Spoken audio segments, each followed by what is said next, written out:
What's up, guys? Welcome to Nutmegged, the podcast where Yank and a Brit talk about the beautiful game from across the pond. I am Andrew, representing the Stars and Stripes here in Ohio, and we have Faisal holding down the crown in the UK, but over in the Middle East. How is life, my dude? Good, man. Yeah, very good. Very warm, but I'm excited. And there's one reason why I'm excited. Football's back, baby. That's why I'm excited. I'm excited for that. It is. It is coming back, actually, so much quicker than I am ready for. I've not even thought about my Premier League fantasy team yet. We are actually doing predictions in this episode as well for how we believe the Premier League will shake out. And I feel a little bit shaky with my predictions as well. So we will find out. We will be diving into those predictions in just a moment to see where things stand. However, we have done our predictions from the previous season. We've compared them. We found out who the winner and who the loser was. So we were going to do a similar situation this year. I am the reigning champ, but that was just a practice round. This is the real time because we actually have stakes on the line. So what will happen? We will all make our predictions. We'll go back and forth, kind of explaining our thought process behind where we have each team. We will save the list of our predictions and the order that they're in. Then at the end of the season, we will compare how our predictions lined up with the actual table of where teams stand in the Premier League. With that being the case, we will have points awarded based on how far away our predictions were based to the team where they actually landed in the table. Person with the lowest score will win that, and not only win bragging rights, but will also win themselves a kit of the loser's choice. So the person with the highest score who has lost the predictions battle will purchase a soccer kit of their choice. It could be fun. It could be cool. It could be the ugliest kit, whatever you want to do. You get the size of each other, and then that loser sends that kit to the winner. Are you ready for this? You excited for that? Mate, I have never been more ready. I'm ready to take back that loss I had, the fumbles I made, the wrong predictions, and now we're ready to go into a bit more thought behind this one, so I'm locked in. Good. All right. I like to hear that. However, you'll still be getting ready to send me a jersey at the end of this season. Okay, cool. We'll see, mate. We'll see. I love it. I love kits. So let's do this. Let's dive in first to our predictions and get this on the road. We will start at the very bottom of the table. So we're talking relegation zone first. So before we dive in right away, there are 3 new teams that have entered the Premier League per usual. We have those 3 being Ipswich Town, Southampton, and who was the other one? Man, Leicester City. Man, I must have them real high on my table. Okay, good. This will be exciting. So let's start off with number 20. I'll ask you first, and then I'll hit you with my 20, and then I'll go up to 19, then flip it back, and we'll go that route. So hit us up.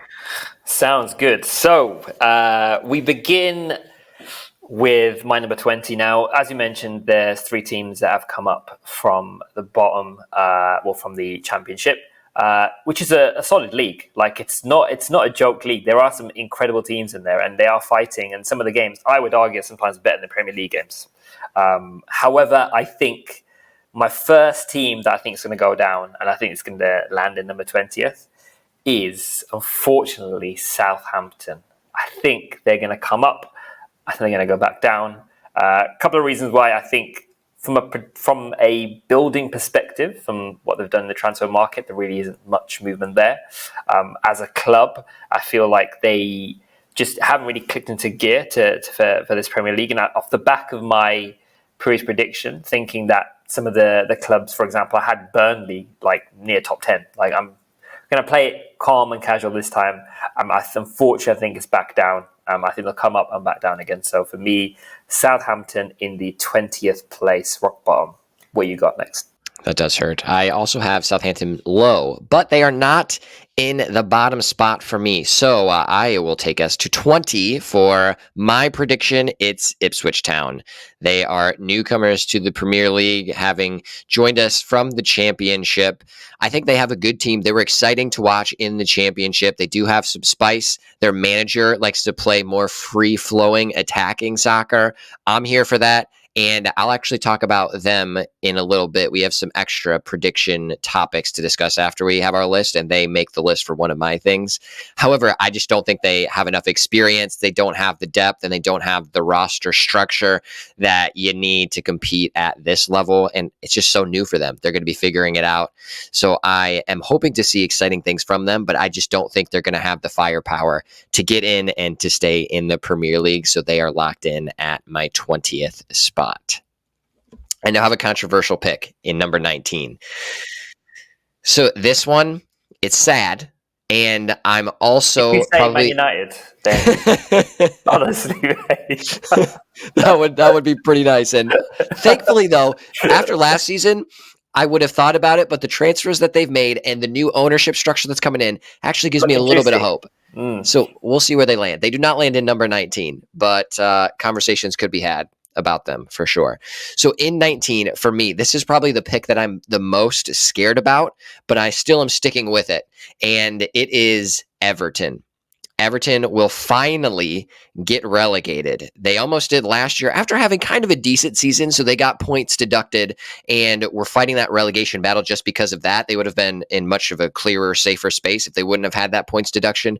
However, the reason that I have them so low is twofold. They have not fixed the drama that is going on with their board and with club management. So there is still the infighting there. There's still no structure created, similar to the vibe of what Manchester United has had to go through, but Everton's just a little bit different because their club is structured a little bit differently, but a lot of drama happening off the pitch. And I think when you have that drama off the pitch, that causes problems for the team and for the structure and for the potential success that a club could have. So that's reason number one why I think they're going to be lower end of the table. The other piece is they have lost some players this offseason, and they haven't really signed any key players to fill Onana's spot, as an example. But they haven't signed any of those key players that would plug in, that would actually utilize the talents of the current roster that they have. They haven't had an amazing offseason. So I'm not super high on Everton for both of those reasons. And I just don't see them really making any moves in the rest of this transfer window. And that's why I don't see them making any moves in the Premier League table, unfortunately. So Everton, my number 19. I think that's a very fair assessment, if I'm honest. I think, and as you were speaking, I was like, maybe not. But I haven't got them. I think for me, they do stay up this season. So a bit of a spoiler there, but I have not got them in the next two places. So I've got a bit of hope for them. My number 19 is your number 20. It's Ipswich, and it's exactly the reason you said. I do think that they'll have, and one of my I suppose hot tips I think they'll have a great start to the season. I feel like their energy, McKenna's playing some great football, like you said, and I think they'll be getting some big results. I just think with these sorts of teams, when they kind of come up, it's the stamina in the team just doesn't hold. They hit a lot of injuries, and then by January, it's a struggle, and I think the drop-off will probably get them. So I've got them in that 19th position, and I think it's probably, I think it's warranted. So unfortunately, Ipswich is my number 19. Moving to 18. So the final, for me, the final relegation, the final team that I think is going to get relegated is some team that I think has kind of dodged it a little bit for the past couple of seasons. Not much work in the transfer market at the moment. And I've never really personally, when I watched kind of these games with this team in, I've never seen any kind of identity, I think. So for me, it's Nottingham Forest. I think Nottingham Forest time is up in the Premier League, I think. So I've put them down for the 18th. I like them as a club. I think it's great. They've got a lot of European football heritage, for example, and I think they're a great club. But I just feel like their times hasn't clicked, and it's probably going to be unfortunately, relegation for them this Premier League season. Sorry. So that is my number 18. Yeah, I don't have them doing too hot in the Premier League either. However, I do not have them getting relegated. So my number 18 final relegation spot. So going along with Ipswich Town and Everton, going down to the Championship will be Southampton. They will not be continuing their journey in the Premier League after coming back up from the Championship. They just haven't had much activity in the transfer window, and there's still even rumors of other players leaving in this transfer window. So I just don't see that they've had key replacements, and whenever you come up from the Championship, you do need to replenish any players that are leaving, but on top of that, you have to add talent just to be able to hold your own. And Southampton, regularly in the Premier League over the last 10, 12 years or so. So they do have the experience, which I thought maybe could carry if they had enough players coming in with that top level talent. And the players that they are bringing in are, I think, a little bit past their prime. So I think Lallana is one of those that came back, and he's good, and he can fill maybe as a super sub and just be more of a leader on the team. And that's fine. And there's certainly a role player for that, but just not for trying to actually grind out results and move up the table and stay out of that relegation zone. So I really think that they're going to be in that battle. So Southampton is number 18 for me. Now I will move us up a spot. We're going to look at number 17. So the team just escaping relegation. And that number 17 for me is the team you had just talked about, Nottingham Forest. I still think they have a little bit time left on the watch. The reasoning behind this is, yes, every year they bring in a lot of players and it's a little bit sketchy. However, they at least are appearing to try more than some of the other teams by bringing in players that are high quality, that seem to fit in the arbitrary system that they have. I haven't really seen, like you, a true identity, but the kind of counterattacking football that they do play, they are bringing in players that somewhat go along with that process. So I think at least the effort that they're putting in the transfer market and trying to shift players around is enough for me to just bump them out of the relegation zone. So I'm hoping to see them at that number 17 spot. Nice. Okay, so I am now going on number 16. Is that correct? Yes, 17, you are on. Nope, I need your 17. Number 17, right? Okay, so these are going to scrape relegation. And it pains me to say this because I really like this club, but Leicester City, I think, again, the build just hasn't been good enough. Yes, they've had a really good season in the Championship, but I just think obviously the Premier League is so much different. Jamie Vardy, again, is getting older as well. And I just don't think he'll have that same flair. He'll have the same desire, there's no doubt about it, but I just feel like they just haven't clicked. One of their best players, Dewsbury Hall, was great for them last season. Moved to Chelsea, and now it's just, I feel like they've got players missing. So I have put them to scrape through. And I think they'll have put up a really good battle. There's no denying that. Also, the reason I've got them in that position as well is like they've got that kind of Premiership pedigree. Like when they won the league, for example, yes, they're different players, but it's ingrained in them. They're a great club, they're great fans. So I think they'll really kind of pull through and get to that point. So I've got them in 17, just about escaping. 16. I've got the club that you think is going to get relegated. I think they've got one more season in them. It's Everton. I think Everton I totally agree with everything you said. They are a bit of shambles right now, unfortunately. But again, such a staple of the Premier League. The days from like way back, I remember like Leighton Baines, for example, was a fantastic player. They've got some incredible goalkeepers, and that's Tim Howard, for example, like US keeper Tim Howard. Like there was Tim Cahill, Everton. Like they've got pedigree. Premier League pedigree, but I just think they're just going to scrape through. And for me, an example of that as well is like they had the docking points, they still remained up. There's fight in them, they've got goals in them, and definitely got like 3 points when they need it. So I'm going to say they're in 16th place to you for me. So over to you, bud. I don't hate it, and like I said, that's one that makes me nervous. My prediction there, because I do think that even though there's all this chaos, they can somehow pull it out because they did that last season. So I think that could be a good shout. But for me, 16, Leicester City. I do think that they are the strongest team coming out of the Championship. You talked about it as well. They have that experience in the Premier League, and they still have a fairly good roster. So when I was looking through the players that they have on their team, they have a lot of Premier League talent that could also play on other Premier League teams. So for me, I think that is enough to kind of get them up away-ish from the relegation zone in that 16 spot. Still going to go throughout the season and kind of fight a little bit for that relegation space, but I think they'll be cushioned enough to not necessarily be super worried. I don't think it'll come down to the final day when they are talking about a relegation battle. So I think that they will be clear in that 16 spot. I do hope that Vardy has another good season. I'd love to see him kind of end his career on a high. He probably has a few more years left, but I know he is getting toward the twilight of his career. So I will be looking forward to watching him play another season in the Premier League and hopefully another one after that if they do stay out of relegation.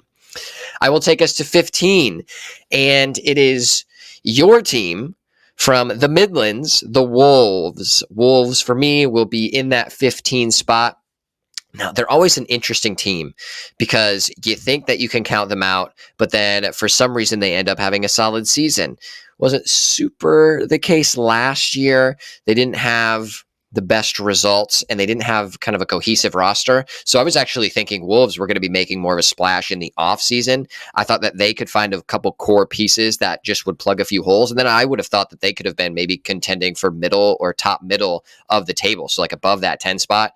However, I just have not seen anything in the offseason from them that makes me change my mind, even with the players that they are talking about bringing in and have brought in.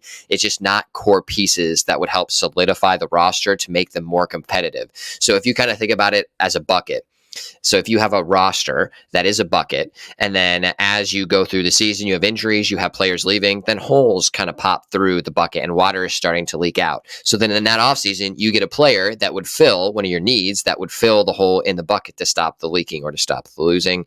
I just think there are too many unfilled holes for them to even hold enough water to get any higher than 15. So I think 15 is actually a good spot for them. So that's where I have Wolves.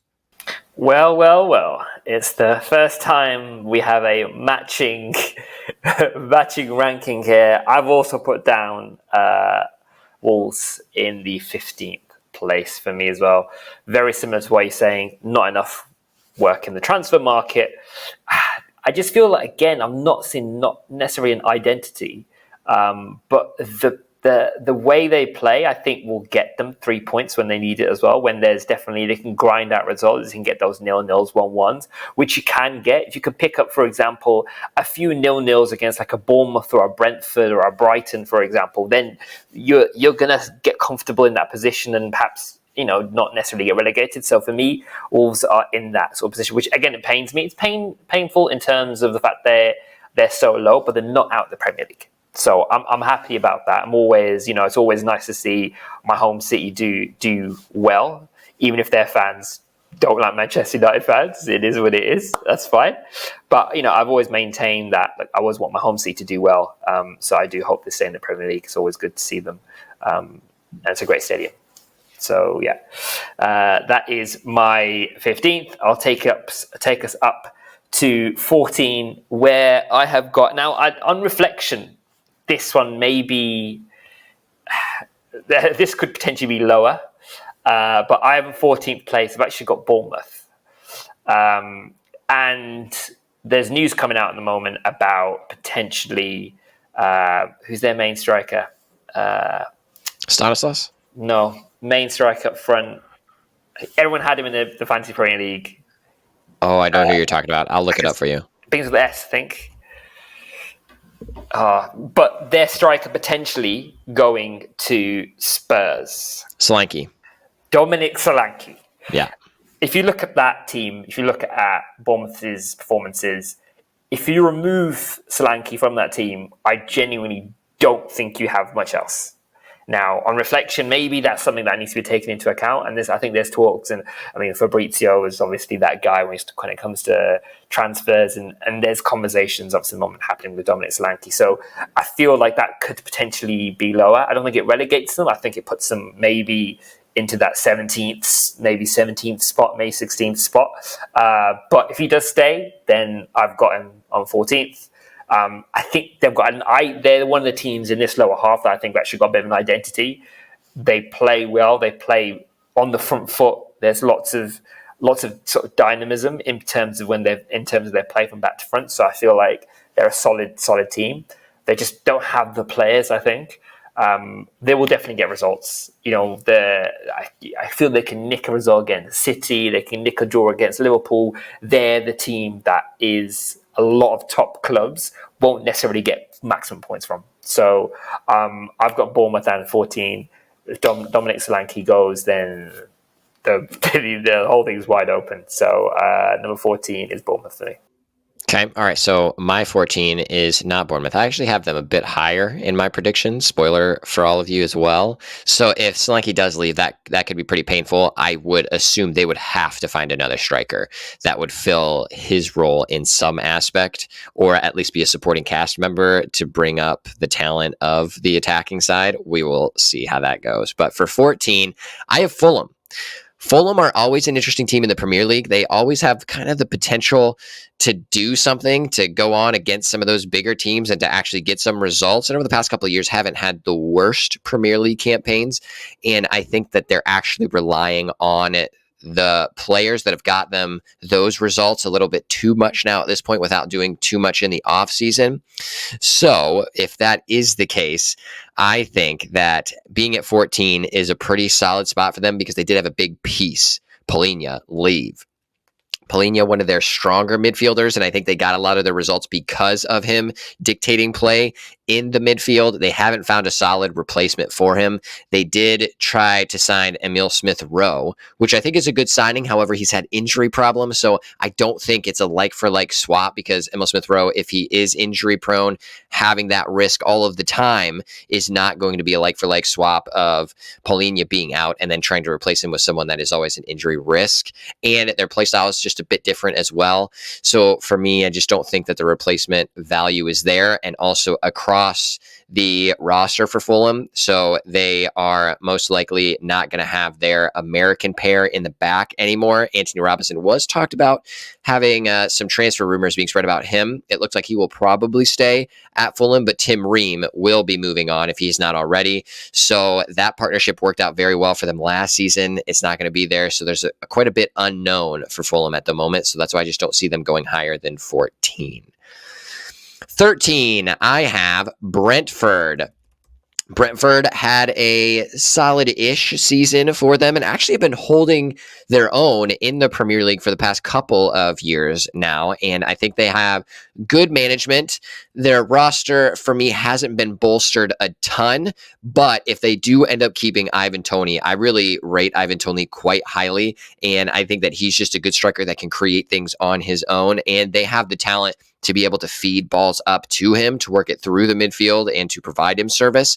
So I think if that roster stays the way that it is, and if they end up adding a few additions to make it stronger, I think they could be a team that is scary, but then also could end up higher than 13. So I think they do have a pretty good upside, but I'm feeling confident about them being around that middle tier of the table because they haven't done a lot of stuff in the offseason to really make me think that they're trying to really reach up and extend where they've been in the mid-table in previous seasons. So I think that 13 is the right spot for Brentford. What do you got?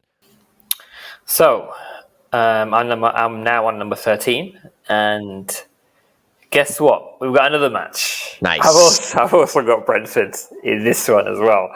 We're kind of like equaling ourselves up because then points wise, this takes up 2 points, or we gain points or we lose points. So it kind of evens things out a bit. But yeah, very similar. I think if they do keep an Ivan Toney, I think their squad has, I think, the depth and certain players that can come out and really draw out. I think their manager's great, and I think there's definitely depth in the right places for them. If they keep Johan Wissa, for example, Damsgaard, I think is a great player. I think he's been I don't think he's been utilised well enough, and he's been kind of a substitute player, and plays amazing for Denmark. So I think Damsgaard needs to come back into that space as well. And also, like I said, Ivan Toney. If those guys are playing, and I think about the previous season where I think they beat City twice, didn't they? So like, they've definitely got it in them, and that's why I think they'll get a string of results that can really pull them through. So, yeah, I've got Brentford at 13. Then I've got, in 12th place, I have Fulham. So we're now peaking towards the top, and I feel like Fulham didn't really perform as well as they wanted to last season. I think personally they've learned a lot from that. They've not necessarily gone into the transfer market as much as they want to. But from what I can see from the previous identity they kind of had, I remember seeing the Man United Fulham games. Like, Fulham play well. There's no denying it. And they've definitely got players that can play really well and set up great victories and great points. So for me, it's Fulham at 12th. Emil Smith Rowe, injury prone, but I do think he will make Fulham tick quite nicely. I think they need someone to really kind of knit the sort of play together. So I think he will be that guy for them. We will see on the first day of the season. So next Friday is the first day of the season, which is, of course, Manchester United versus Fulham. So that's the first match of the season. So we will see then Man United, how Man United are going to fare for the rest of the season. The tone is set, in my opinion, and also Fulham as well. So we'll see if Man United pan Fulham, then we know we're in a difficult place with this 12th place Fulham. But you never know. They could have a solid season. So I've put them into that place. I also think that I think they probably have the better team out of the team below them, I think. So that's the reason as well. I feel they can get those results they kind of need. So for me, Fulham is my number 12.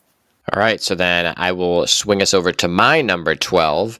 And this is a team I'm excited to watch this season because they've had a lot of turnover in terms of not only players, but a manager.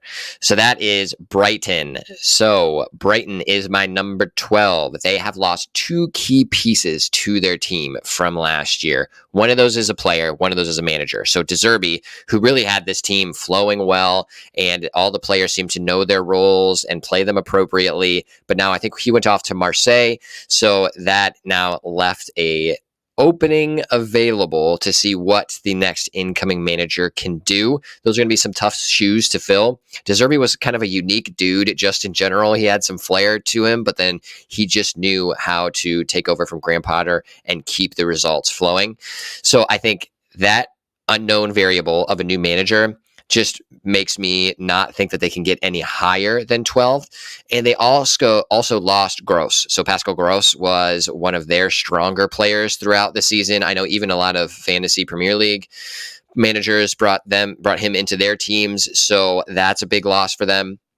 So 2, I think, key pieces left. However, with that being said, their roster is still quite solid. So they have a lot of good players that I still think will perform and that will carry them to a decent finish, a mid-table finish for them. So I am looking at specifically Evan Ferguson to have a good season this year. He's that Irish striker who really had more of a breakout year for Brighton last year. So I'm looking at him to carry over that momentum. And I'm curious to see if the manager really tries to develop him and use him in the same fashion as he was before, because he is still so young. So I would love to see Ferguson kind of break out as well. And they still have the likes of João Pedro in there. They have Estupiñán still, and they have Mitoma. They have Milner also, which I still think Milner has a lot to offer along that. They have Veltman in that back line defensive position. Lewis Dunk is in there, and Lamptey breaking down the wing. So they still have a lot of players that people should know that have talent. So I really do think they can get good results. I just think they're missing those final core pieces that they lost over last season.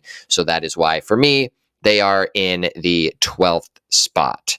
So I have Brighton at 12. Now that moves us up to 11.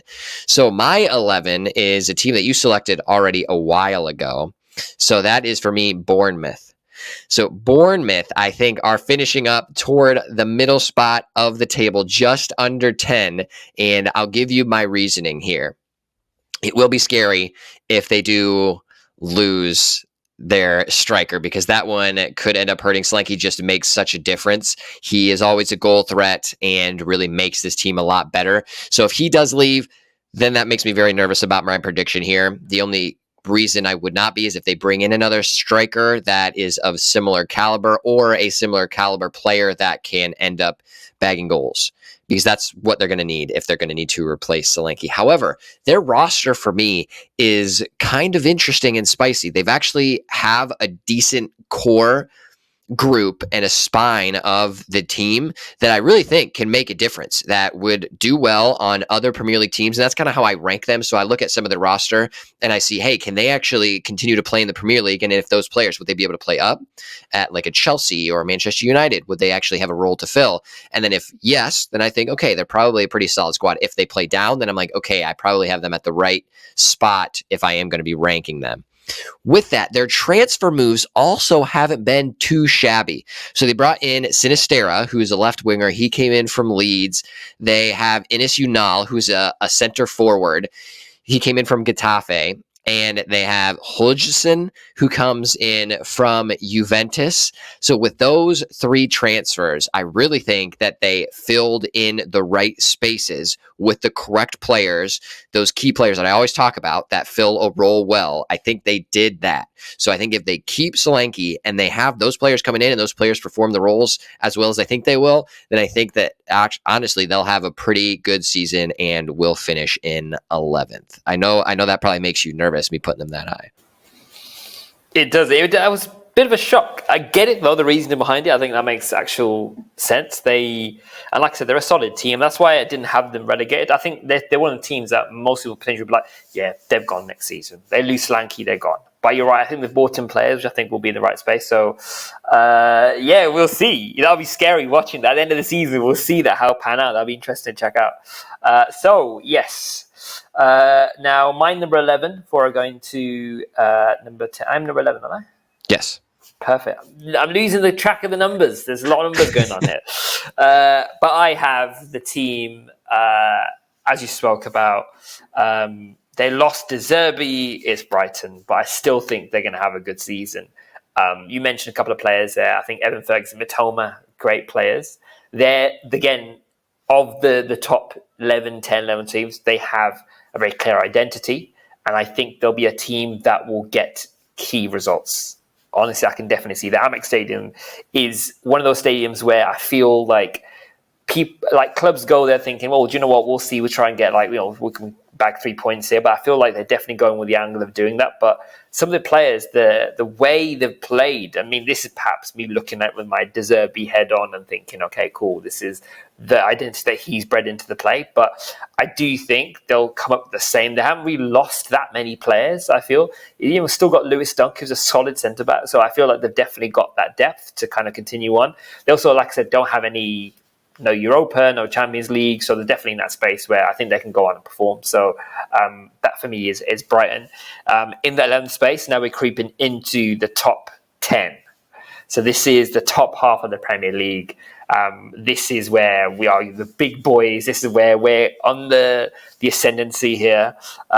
So my number 10 is a team that had a very good end of season. Last season, they played some incredible football with a couple of key players in that. Mateta, Elise, you know the club I'm talking about, so of course, Crystal Palace. I think, again, they'll continue that form into the start of the season. I think they'll have a really nice run into that as well. So I'll put down Crystal Palace. Yes, Elise has gone. Oh, I get that, and he's a great buy for Vincent Kompany and Bayern Munich, which feels weird saying, by the way, Vincent Kompany and Bayern Munich in the same sentence, but we're here.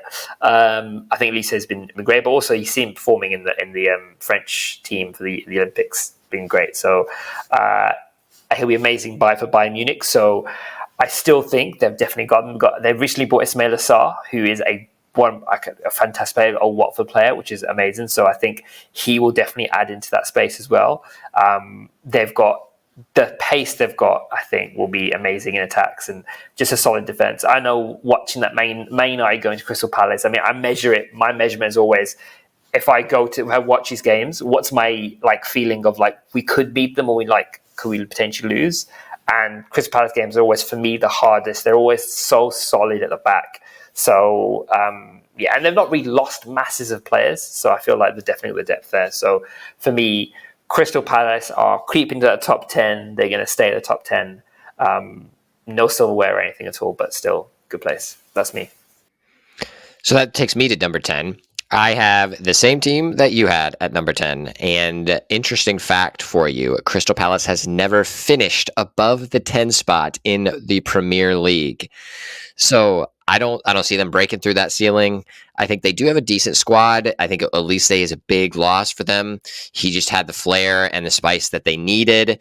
Eze is still exciting to watch, but I think he will be missing out on Elise's presence. So that just, for me, doesn't allow them to get any higher than the 10 spot. I think they'll still be stuck behind that statistic, staying 10 or lower in the Premier League. They just haven't done enough in the transfer market either to replace Elise. I think they've only brought in 3 people, one on a free, and it just wasn't really anything that I thought that they could have used in the specific spots of need.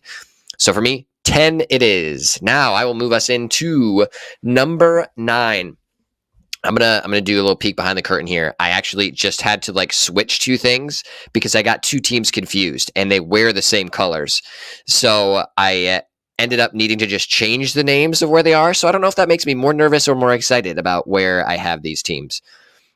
So we're in number 9. That is West Ham for me. West Ham will be plugging in at number 9. I don't think that they will have a very solid season this year. And the reason is because they lost a lot of talent and they didn't end up replacing it with the right pieces. They did bring in Kilman. He is a solid center back, so I think he will perform well for them. I think that was a good signing, and it was a signing that they needed. That filled one of those holes in the bucket. I still think that they didn't get enough other players to fill more holes to keep them. They filled enough holes to keep them in the 9 spot, but that's it, nothing higher. So there's still too much leakage getting out of their bucket to get them above that 9 spot, if I can say that appropriately and in a weird way. So my number 9 is West Ham. How do you feel about my number 9 spot right there? Well, I feel exactly the same as you do because I've got another one. I've also got West Ham in 9th position. One of the standout players for me is Füllkrug, which is the German centre forward. He kind of comes on in the Euros at like the 60th, 70th minute, and he's a great player. I think he will suit West Ham to a T. I think they needed that sort of player. And I think, we'll get into predictions, but keep an eye on Füllkrug because I think he'll definitely be a player that will come into his own. And I think he'll take the Premier League by storm. I think he's a solid player. They also brought in Somerville, which I think is a great player from Leeds. He's one of Leeds' best players. So there's that. They're definitely in the right space to kind of that attacking space. And also, if this Wan-Bissaka thing goes through, right? So if that is the potential, there's the Wan-Bissaka to West Ham. I think again he sees. I really like Wan-Bissaka. We'll get into this more, but he's such a good player for Man United. He just can't cross, but I think he's an amazing player. But I think if he goes to West Ham, I think he really turns their team into a really nice sort of like top of the half of the team, so top of the table. So I have also got 9th place West Ham as well. Now we go into the top 8. Now I was debating a lot about these ones here. I think my top 4 are kind of settled, if I'm honest with you. But the 5, 6, 7, 8, I'm very up and down with. But what I've gone for is in the 8th place, and this might be a light shock, I feel, but I'm going to go for it. It's Aston Villa. Now, there's a couple of reasons why I think I've got Aston Villa. I think this amazing Champions League journey is going to take it out of them. I do think they are going to put a lot of sort of like players behind it. They're definitely going to put that journey, that European adventure that they haven't had in a while, right? Aston Villa in Champions League. I think it's probably going to be a little bit difficult for them to keep up with the pace of the Premier League that I think and the rest of the clubs above them, in my opinion. I think also the transfer market not amazing. There's not really been much movement from what I can see. So it pains me because I think they did amazing last season. But I think, Champions League can take it out of them. So I have put them in 8th place. I am sorry because I really like them, but I just think that it's not going to be a great season. So Aston Villa in 8th for me. Okay, all right. I'll make one last note on my number 9th, which is West Ham. I do like their roster a lot, and Jared Bowen is one of my favorite players, so I would love to see them overperform my prediction, and I very much hope so that does happen. So they have the roster to do it, so I hope that maybe they can be the Aston Villa of the previous season. So then I am now on number 8. I do not have Aston Villa, however, empathize with your sentiment, because I do think them being in the Champions League, they're playing a lot more soccer now. It's just tough to do that for any team that is not used to doing that and doesn't have the money to buy the depth like those top 4 squads that you see out there. But for me, it's one of the teams trying to be one of the top 4 squads out there that ends up in number 8 this season. It is Newcastle. I don't think that Newcastle has the depth or organization needed to continue to compete at around like that 6-5-4 spot. And there are 2 reasons for this. One, their transfer activity this offseason has been pretty much zero. And that is because they did sign, I think, like a 19-year-old, and he's just a left back. So he's still quite raw, but I'm interested to see what he develops into. However, he is not like a win now type of signing. Other than that, that's really been all that they've done this offseason. And the reason I do believe is because of the FFP rules. So they are trying to make sure that they are staying within the financial restrictions that are needed for Premier League teams.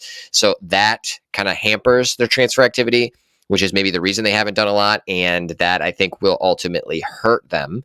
So that's reason number 1. Reason number 2, Eddie Howe was as a potential for the England managerial job. I actually think he would fit in right and quite well in that England manager spot. But besides that point, as maybe is in his future, the conversation, I think he just had a recent press conference or something where he kind of said his future is uncertain because there's not a lot of communication happening between the higher ups and then him as manager.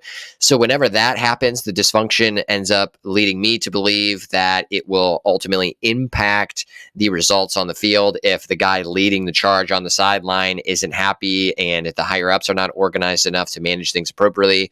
Then I just don't think that they'll end up overperforming, which I think 8 is probably a healthy spot for them to be because they do have a solid roster. They've built a good team. I think Tonali actually having a full Premier League season now will be interesting. And Bruno Guillermes, or however the heck you say his name, he will be exciting to watch. That pair in midfield with one being more attacking and one being more defending. I think they balance quite well. So I think the roster has enough talent to be where they are. And I think they could be a lot better if they get the management situation sorted out and they kind of figure out who they want to be. Are they wanting to be that team that has all the money and that just buys a bunch of players? If so, how do you get around the FFP rules? Because then you got to buy the right type of depth players. We'll have to see what they do. But for me, they're going to end up in number 8. So then I move us up to number 7. 7 is the team you had recently mentioned, Aston Villa. Villa, for me, I think they also have a really good roster and actually had a really good offseason as well. One of the better teams to make signings this offseason when I compare the list of everybody. However, the caveat is what you had mentioned. When you're playing in the Champions League, you have to have a deep roster to be able to compete there and in the Premier League season, along with all the other cups or any other types of things that you're in. So I think that will make it difficult for them. And I like their roster. They've made good signings. They had Onana, they have Madsen coming in, 2, I think, really good players that play a key role in the squad that they already have. So I really think they could be finishing in a better spot. I think actually them being in the Champions League hampers them. So that is why I have them at number 7. So they're adding in the right type of depth, but just not enough to be able to finish any higher in the domestic campaign. What you feeling? I think I've got more hope for them. I think I'm more hope for Newcastle in this one. I think I've said it already. I think in the past, I think Eddie Howe has kind of quelled those rumours. I think he would be great with the England job. I think everyone knows that. I think he's a great manager. But I feel like he's quelled those rumours. They've got Isak, who is firing. And I think, like you said, Tonali's back in that space as well. Guimaraes is going to be great in that midfield, and I think they'll definitely be taking themselves up a notch. I think he's beginning now to build. He's kind of basically got a full squad now as well. They've definitely got that depth in there. There's question potential, sort of transfer potential with Mark Gahey, who was great for England at centre back. So you can imagine that adding that different layers of that. If they do that, then that would be amazing. That would not help my Crystal Palace prediction, but that would help my Newcastle prediction. So that is Newcastle at number 7 for me. Then we get into the big 6 here. And then the 6th one is, I would argue, the smallest club of them all. I've put down off the horror show of a pre-season that Chelsea are having. I'm saying this is going to be a bad season. And I feel I could eat those words. I feel maybe they may start flowing or what it is. But some of the highlights I've seen, some of the goals that they've given away has been awful. So, and they just have not clicked at all. The new manager, who's the old Leicester City manager, I don't think he's really got an identity. Hasn't really got playing at all at the moment. There's a lot of players. They're quite a bloated squad still, I think. And they're still buying loads of like 16-year-olds, 17-year-olds in different places. I just think they're still a little bit lost. They're not in that space yet. They also have some weird qualification of the Europa League. Is it they're in the Europa League Conference Leagues, I think it is, because Man United won the FA Cup. We dropped them in, which was even more sweeter. So yes, so I've got Chelsea in the 6th space. What are you thinking? I don't think it's a bad spot for Chelsea. I also am nervous about what is happening with their team and with Marsica as the manager. Still quite a lot of. He needs more time because he just has come in to try to figure out what the heck is happening there.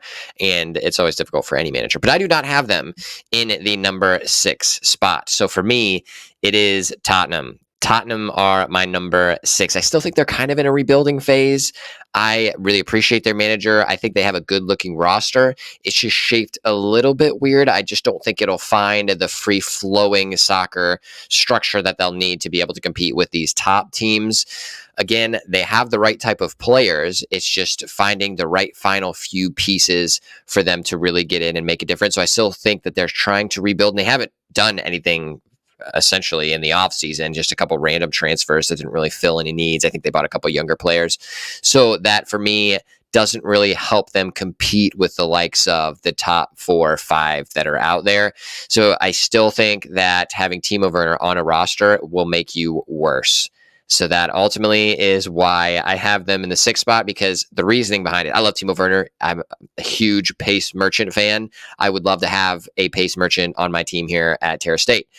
So I appreciate what he brings to a team, but he ends up forcing your team to think in a certain way, because if you use him up top, that is his one skill. He is not a finisher. And if you use him more as a winger, like, you can kind of try to do that, but he doesn't have the abilities that you would need in a winger, the crossing, the cutting in, the directional passing.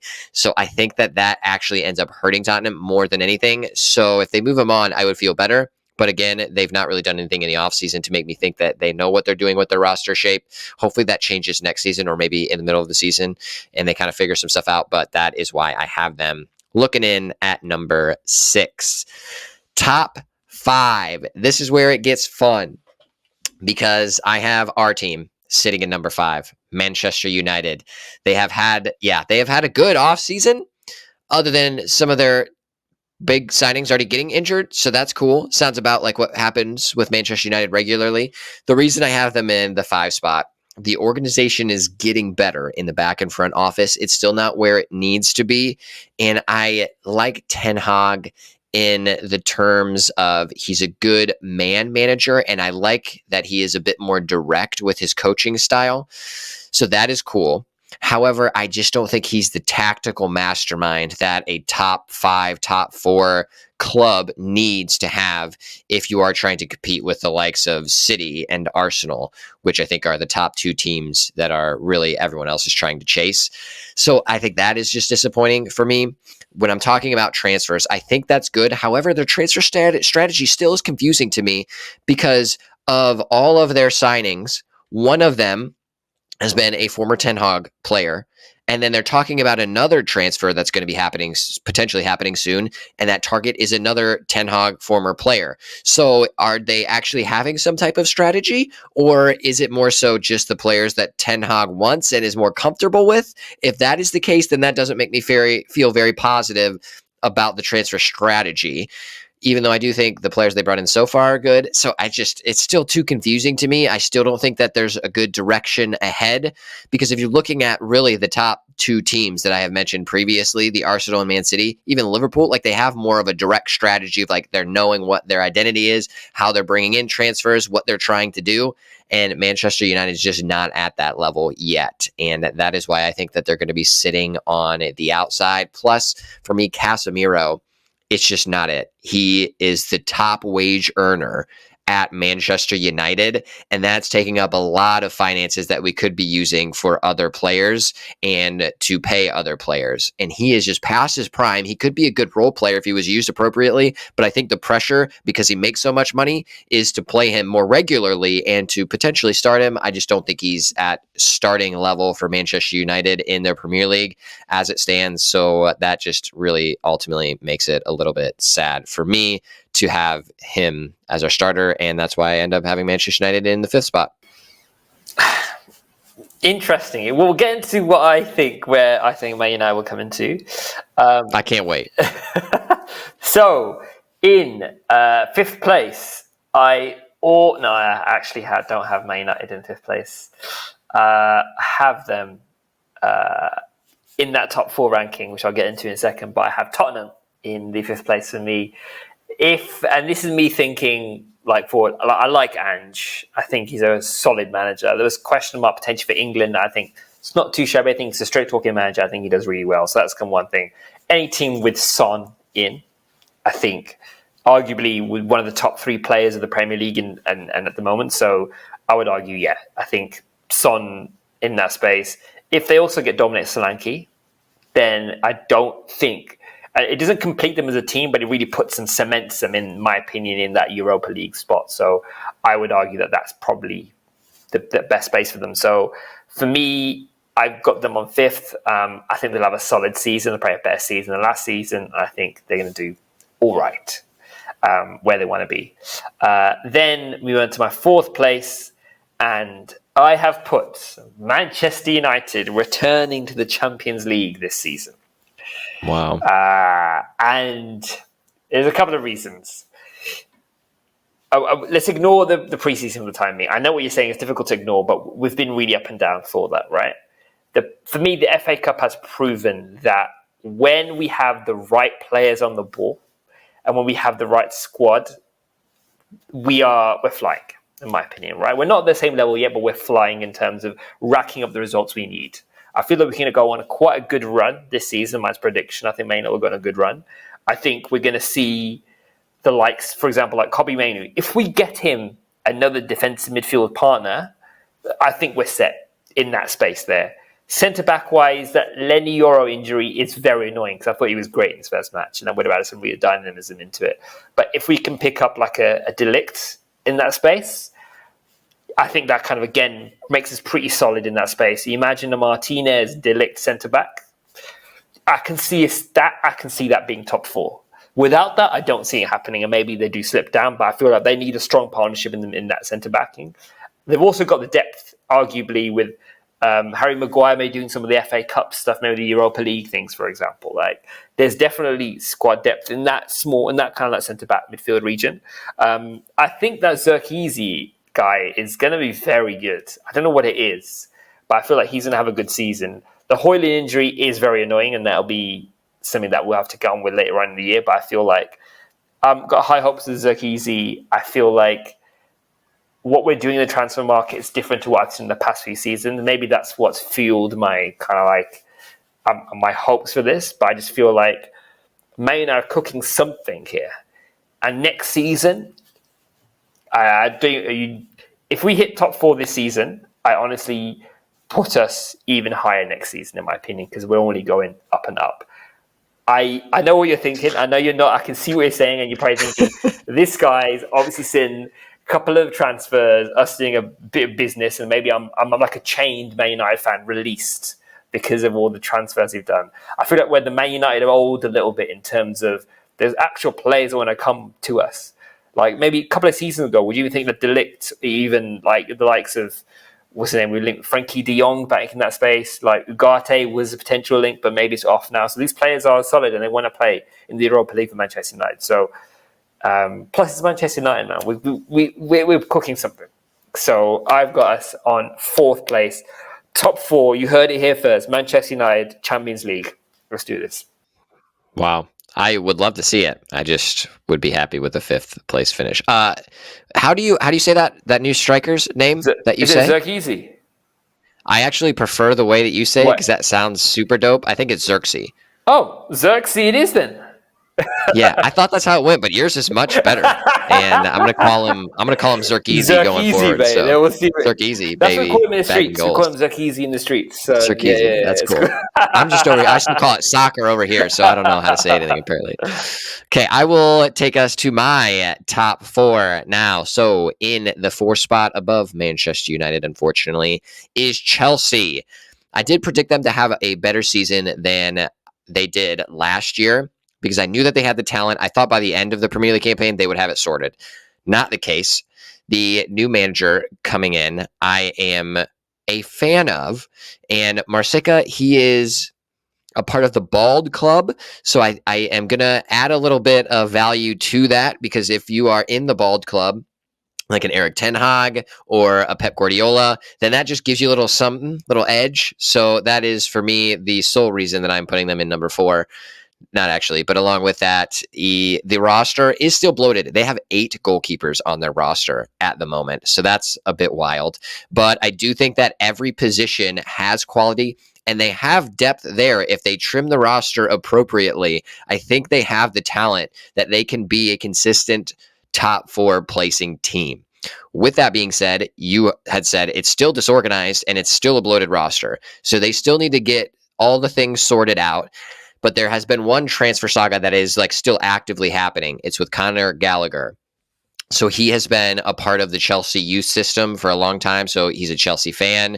He bleeds blue, and they want to keep him at Chelsea, and the fans want to see him at Chelsea. However, the reason that he is going to potentially be sold is because he doesn't impact the FFP rules. So what they sell him for is pure profit, which helps them get back within the regulation of FFP.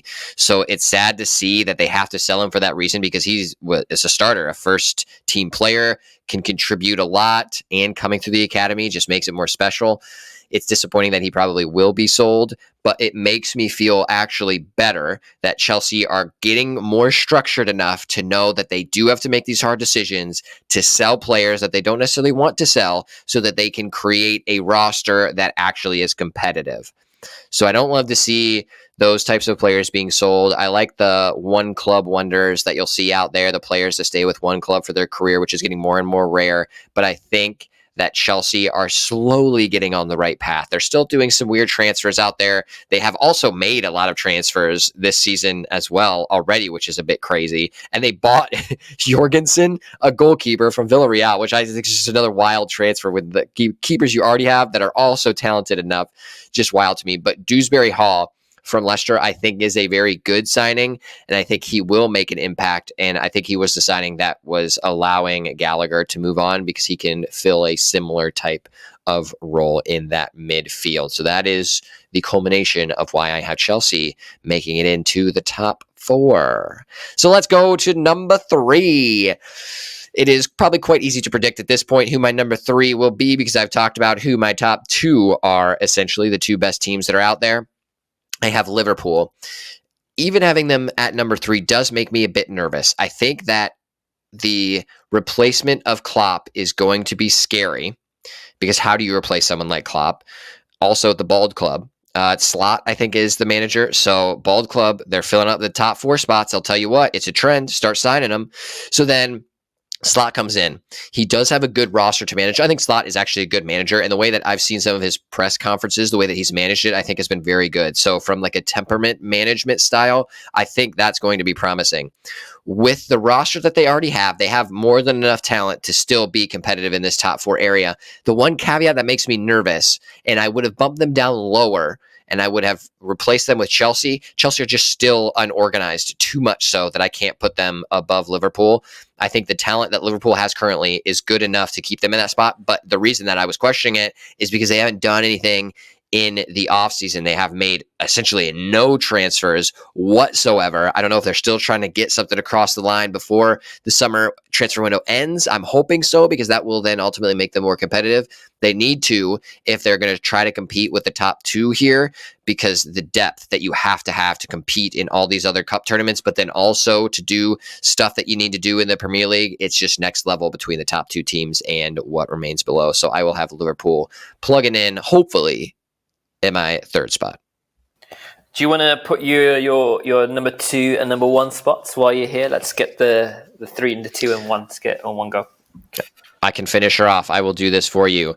So, as per usual, like my last prediction, I will not have Manchester City finishing in the 1 spot. They will be in the number 2, which is probably against the grain. Most people will think we're just going to continue on with a City. What, it's not quadruple already, or has it? They've already done it 4 times, so now it's the 5th time. I don't even know how to say that many in a fancy word. So I am not having City continue on in this way.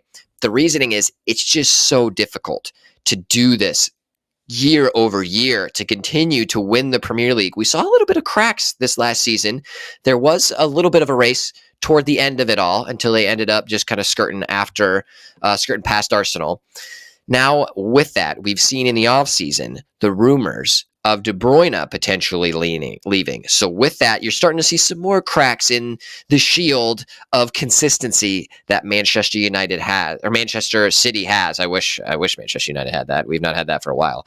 So seeing all of those rumors and things happening just makes me feel as though they're not going to be as consistent as they were. And I think they're on a downward trend, because I think this previous season, it wasn't the same high that it was in the season before. So now I think they're at a bit more of a level playing field than they were previously. However, they did sign, it was some Brazilian winger, Savinho. Yeah, which makes me a bit nervous because I think he is going to be good in the Premier League.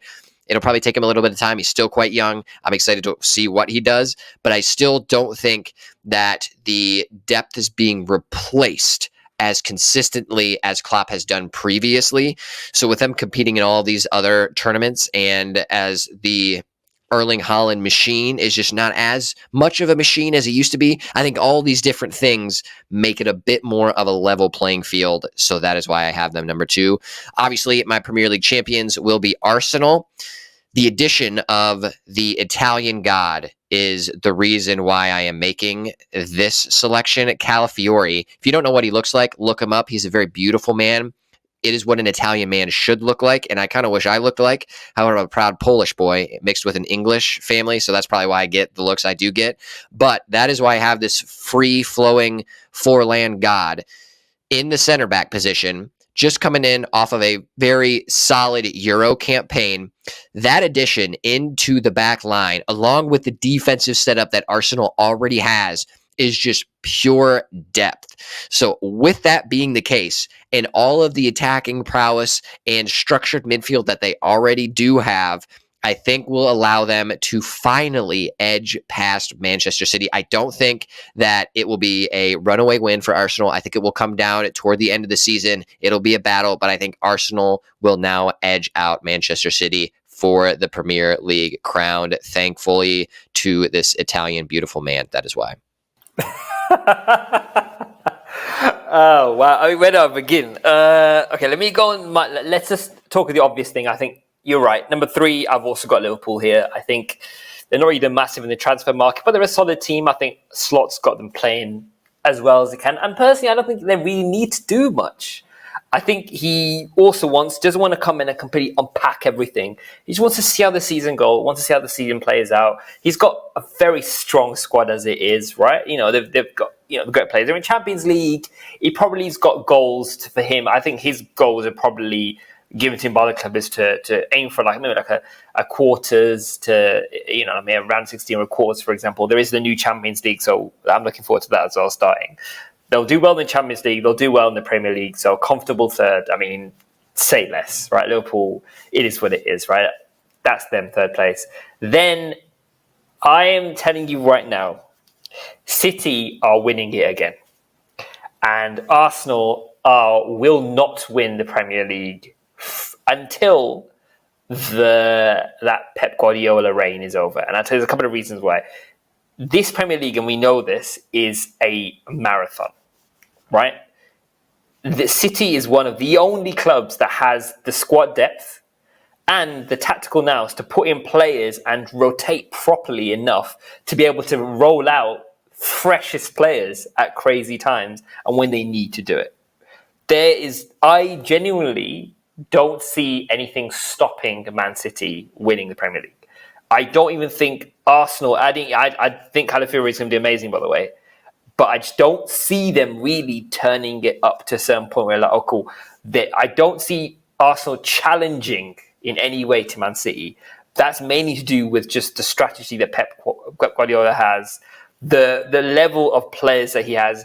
Yes, Haaland is a little bit hit and miss in the past. But me, the past, like, if you look at his last 10 games, yes, maybe hit and miss. But when it comes to Pep Guardiola and Man City prime, like, Premier League football, there is honestly no better squad for the depth they have and also longevity they have. So City, I think, are going to win it again. And yeah, it hurts to say this, but I just think it is that's them.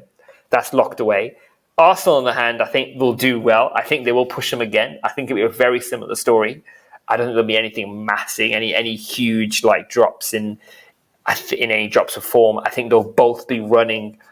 They'll maybe drop one or 2 points here and there, but I think they'll just keep running all season. And I think Arsenal will be very happy with the season they've had. I think they'll still get pipped to the post by this Man City juggernaut that is Haaland in that space. Yes, they've lost Alvarez, but again, he came in, didn't really, I don't think he added that masses to it, really. They've still got a squad depth. They've still got amazing players. Jeremy Doku is going to come into his own again. They've still got Bernardo Silva. Yes, De Bruyne potentially was question mark there, but he's still here. He's got his little, if you see, he's got his little man bun. So he's set. So there's nothing stopping City. No Italian is going to stop Man City. I'm telling you right now. We'll see. We'll see about that, because now I am going to bring us to some additional predictions that we will have. And first, we're going to go with standout player. And the reason I'm taking us to this so quickly is because the reason that Arsenal will be beating Manchester City to this champion, to the crown of the Premier League, is Calafiori. I am so into this player because Arsenal now have the depth in the back line that is needed to compete with City, but then also in all of the different cup competitions that they will be going into. On top of that, they have a number of transfers that will still be happening in this offseason. I think it's Mikel Merino, the Spanish midfielder, will potentially be coming in, adding more depth to that. They're also potentially talking about selling Nketiah and some of their other forwards that are kind of in the mix. And then if they do bring in one more forward, Ollie Watkins was talked about. I doubt that transfer will actually happen, but that would be a huge addition and make such a difference for them being able to compete with City. But we're talking specifically my player that I think will have a breakout season. I think it will be Calafiori. He is going to be the one that a lot of Premier League fantasy managers will be adding to their rosters if they have not already, because I will be a huge fan of him. I think that he is really going to make the difference for Arsenal when it comes to this competition. And on top of that, we already know Arsenal has had a phenomenal defensive record. They have very attacking center backs and also kind of those wing back, left back types of positions too. So it's just going to be exciting to watch. Arsenal will be a very exciting team to watch this year. Calafiori is my standout player. Who you got? I actually was considering Calafiori. I can't lie. That I think he'll be fantastic. Like you said, the depth of the squad he adds to them is fantastic. However, mine's going to be a bit more lower down in the table. And I mentioned this player already, right? And yes, I don't watch that much German football. But for me, the system that West Ham have created was crying out for a level of this striker. And that is Füllkrug. And I think just watch some of those games where you're going to see a ball coming into the box. He's going to have a great start to the season, Füllkrug. I'm telling you right now. So I think, for me, he will be that standout player. I think, and this is maybe I'm bigging him up too much, but I think what we're going to see is that kind of like Mewtwo effect, where you'll see a player come in and just you have to have him in the Fantasy Premier League. He's going to grab a goal every other game. He's just going to be in there consistent. Just I think he suits their team, and he's a player that they really needed. So for me, standout player. I mean, aside from Calafiori, I think you're right. I think he was amazing at the Italian squad for the Euros, but I just think that Füllkrug is just going to take it. There's going to be some great goals he's going to score. So I can see some great headed goals. I can see some like balls being swung in, him just catching him, just like sweet. So yeah, Füllkrug for me. Watch out. Okay. I am a big fan of Füllkrug as well. I do think he will fit in well with their system. I will be curious to see if that is the case. Next up is our biggest shock of the Premier League season. So that could be a wide range of things. Mine is actually going to be a statistic. So I think that Ipswich Town will score the most goals in the bottom half of the table. So they have a high flying attack, which always makes it exciting to watch. That's why they were one of the more exciting teams to watch in the championship. So I think that we will see a lot of high scoring games when it comes to matches that they play. So I think they'll have a lot of goals. However, I still think that they will get relegated because their defense just isn't up to Premier League standards. But that will be the surprise or the biggest shock that I have of the Premier League season. What you got? I like that. Biggest shock. That's an interesting one, because I think this season I feel is going to be a little more interesting than the previous season. We've got the Champions League, new system of the Champions League coming through, so there's going to be a lot more games. We see a lot higher level games being played. So I think there'll definitely be a bit more kind of like tiring within that. What is my potential? I don't know what it is, but I feel like, because I think City are going to again win the Premier League, I feel like I think they're just going to have an amazing goal scoring run. I just feel like they're probably going to. My potential shock for it is I think they're going to score the most goals. As in, do I want? I mean, I want to check something, because I want to see what is the most goals a club has scored for the Premier League, right? And that's probably manageable for Haaland and the boys, I'm assuming, right? If you think about Haaland, you think about Bernardo Silva. You've got. I feel like, as I'm speaking, I'm feeling a bit like a Man City fanboy here, which is awful for a Man United fan to say. But I just feel like they have always just got something. They've always got the edge in some capacity. And their squad depth's great, and they're just going to perform extremely well. So I think they're going to break the most goals scored. Do you know the most you got for it? I do. I looked it up. So Manchester City in the 2017-2018 competition, they scored 106 goals. That is the most ever scored in a Premier League campaign. Comfortably, they beat that. Comfortably. I honestly can. Haaland's now going to be comfortable now. We've got players coming in. So that's my hot take is going to be Man City will break their own record. The fact that they've got that record in itself says a lot. Right, so yeah, Man City, get ready for that. Okay, we'll be counting the goals. All right, so our surprise team of the Premier League season, also kind of like the dark horse, a team that we think could end up being better than where we place them in our predictions. For me, that's Crystal Palace. I still don't think they have enough firepower or depth to get above that 10 slot, which they have never ever done in their history.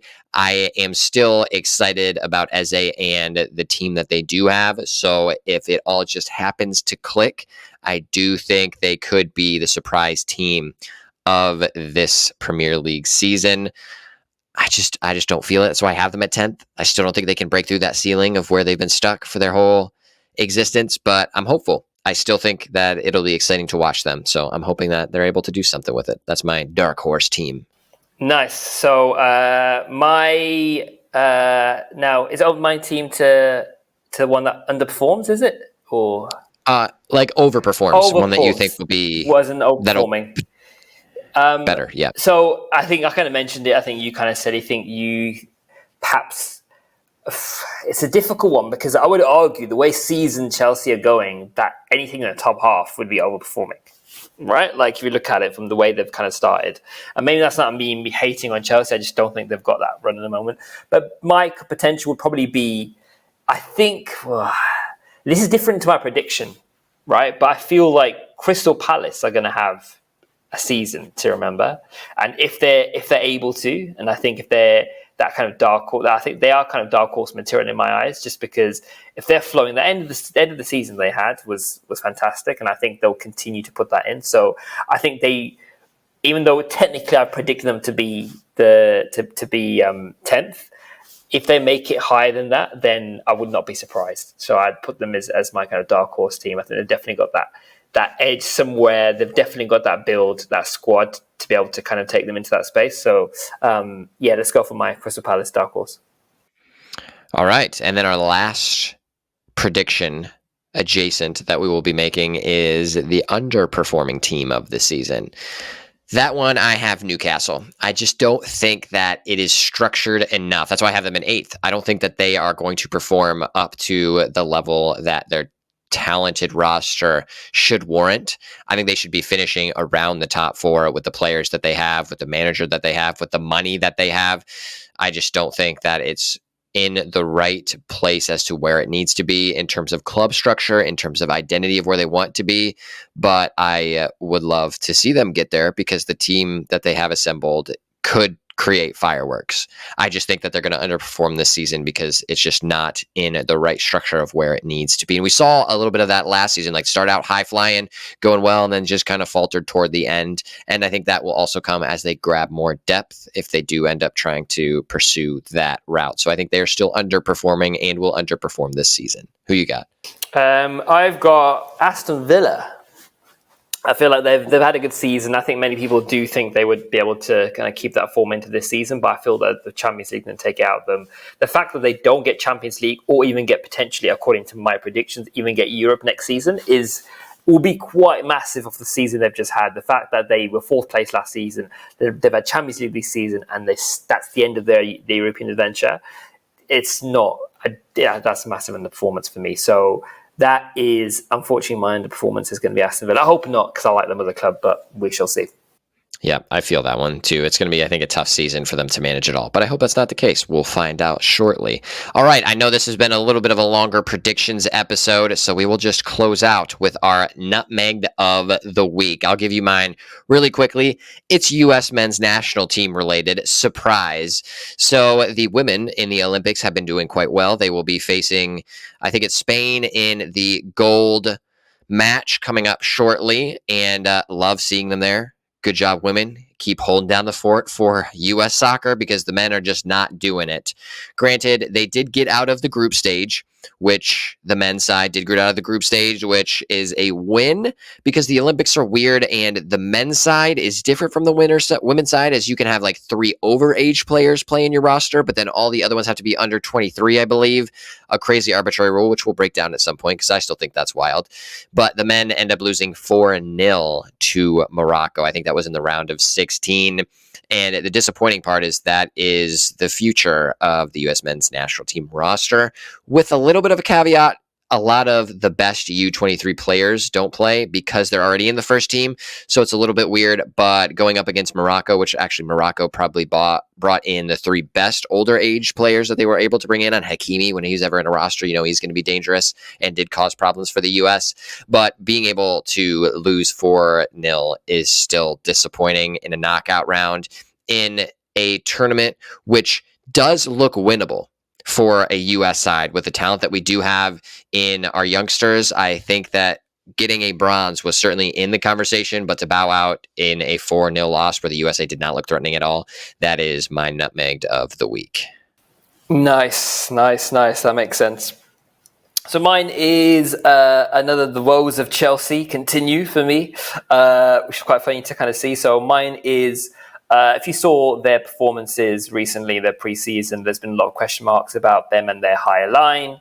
And there's a recent conversation where a journalist is speaking to Enzo. Is it Maracena? Is it? Is that how you say it? Not Marseca? Yeah, I don't know. We'll go with Marseca. Let's go with Marseca. The manager. The manager, Enzo, the manager. We call him Enzo. We're on first name terms. We call him Enzo. Right. So he's having a conversation with the journalist, and journalists kind of go straight in and go that you're running a lot of high lines. Is that one of the habits you picked up from the previous season? And the manager's like, yes, it's one of the habits, one of the poor habits that we picked up. We're trying to coach it out. We're running a higher line. So essentially saying that Pochettino is the reason they've had a bad preseason, and that he's trying to coach out bad habits from a previous coach. And in terms of doing a high line, I think he's obviously not watching highlights because some of the players have been awful. Some of the goals are given away. There's no bite at all to Chelsea at the moment. So I do, we'll see what happens, how it plays out. But for me, that is a massive nutmeg. Like your own manager, it's one of your first kind of like, your club is looking for you to go, what's the reason behind your failings? You're saying, oh yeah, some of the habits of the other manager left, so I'm working on it. It just seems poor. So we shall see how that pans out. But yeah, my Nutmeg of the week. Yeah, I would filter that in there too. That seems pretty cheap to blame the poor results on a previous manager who is no longer there. Not something I would ever want to do in a press conference. But all right, fam, we are out. Thanks for joining us. We'll see you in 2 weeks. Before then, jump on our Instagram account at Nutmeg Podcast to DM us with your listener questions or take it or leave it submissions. Hopefully, you are able to get out on a pitch somewhere. And if you are able to, just don't get nutmegged. We'll see you soon. Peace. See you later, guys.